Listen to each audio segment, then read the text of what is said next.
Today is April the 29th, 2011. Welcome to Classroom Aquaponics. This is the fourth weekly update of the system. I want to go over what's gone on this past week. We'll start with the pump. Monday, I came in from a long weekend. We actually had Friday as well as Saturday and Sunday off. When I came in, the hose to the pump was disconnected right here, and so there wasn't any water being pumped up to the grow bed. Unfortunately, there's no way of knowing when that disconnected. It could have been easily Thursday night when I went home, or Sunday night or early Monday morning before I got in.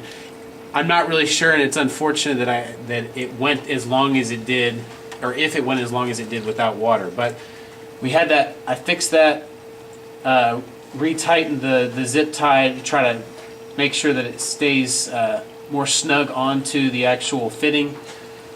And hopefully we won't continue to have that problem. Moving on, let's talk about the plants. The cucumber plant is we're really starting to see some pretty cool growth. Last week it was 11.5 inches tall. This week it is 13.5 inches tall. You can see that the tendrils are really starting to spiral up and move around. One of the things that we have found with the leaves are starting to kind of look discolored. Now that could be the fact that there might be a nutrient deficiency, as well as the leaves feel slightly brittle. They do seem like they have a fuzzy coating to them. That could just be cucumbers. I'm not familiar with growing cucumbers, so I just don't know. That could be the way cucumber leaves feel, but it definitely looks like there's some discoloration, so that could possibly mean nutrient deficiency. I'll have to research that and get back with you guys on that. Moving on to pepper plant 2. Pepper plant 2 last week was 6 inches. This week is 8.5 inches. The leaves are really starting to grow out of the center nicely, but with each one of these, or with some of the leaves, you are starting to see similar discoloration that we saw in the cucumbers, which, just based on early estimations, it could be nutrient deficiency. Moving on to pepper plant 1. Pepper plant 1 was 7 inches last week. This week is 8 inches. This one seems like it has even more discoloration than pepper plant 2. You can see how light some of the leaves are, but we're still getting nice growth in the center. Let's move on to tomato plant 2. Tomato plant 2 is just doing amazing. It's really kind of cool. Originally, when we started, the plants were probably 3-4 inches, and tomato plant 2 was almost seemed like it was stunted for about 2 or 3 weeks, but it is really taken off. Last week was 7.5 inches. This week is 12 inches. It's really, and these towers that one of my students built for me last week really seem to be doing a good job. Tomato plant 1, the one that originally took off of the tomato plants, does not seem to be growing as fast. Last week was 9 inches. This week is 10 inches. Still growing, but we're still having it looks like there could be some discoloration, which again makes me think of a nutrient deficiency. Finally, moving on to our strawberry plant. It looks rather pathetic. Like I said, initially when I came in this week and the water was not being pumped to the grow bed, I thought, well, maybe it didn't get enough water over the weekend, and it had a couple of leaves that I just kind of pulled off and trimmed and try to keep the live ones going, but gradually each day it looked worse and worse. It's hard to see, but I think we have some sort of a pest of some kind. I don't know whether they're like an aphid, but there's these little tiny white specks. They could be mites of some kind. I'm going to have to research that. That may be something that is a natural pest for strawberries that causes a natural predation. We're going to try to pull this up in another initially away, so I'm going to try to, as gently as possible, remove the plant so that I can kind of see the root structure and examine the actual growth of the system. So bear with me as I do this.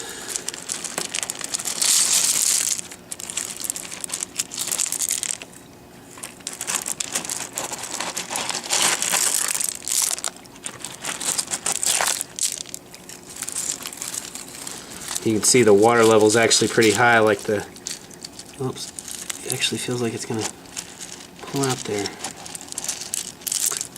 The water level is actually pretty high, so it should be draining here in a minute.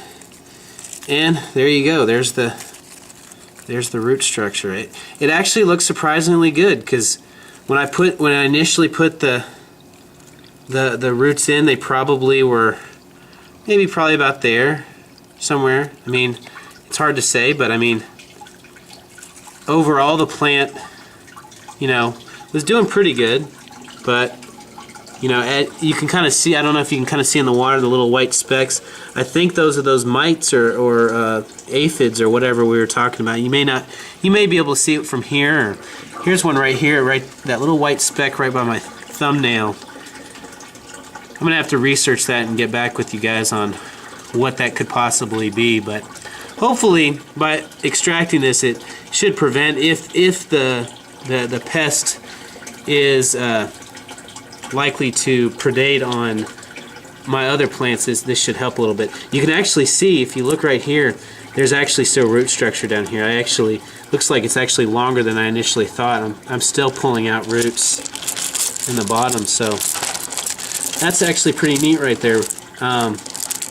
So hopefully this will, you know, prevent any further pests spreading or anything like that, and maybe I'll have to decide whether to put something in here or not. We may just leave it open for the time being, since we don't have a whole lot left in the school year as far as experimentation goes. Back to the aquarium itself. If you'll remember from last time I did an update, we didn't have any fish in the system.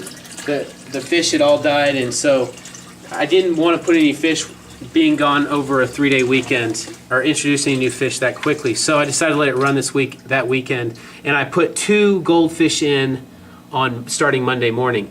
The 2 goldfish did really well. The water quality has really not done a whole hadn't really risen, or the ammonia level hasn't really risen too much. It's still about 0.25 milligrams per liter, and the pH is still about 7.6.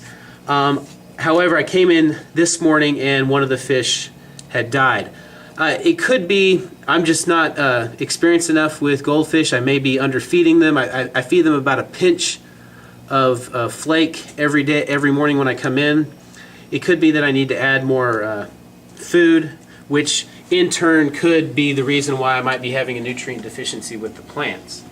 But if you have any ideas or can help me out with why my plants may be looking a little discolored, or why I may be having difficulty with some of my fish, please leave me a comment, or if you have any questions, post them and I'll try to get back with you. Thanks for watching.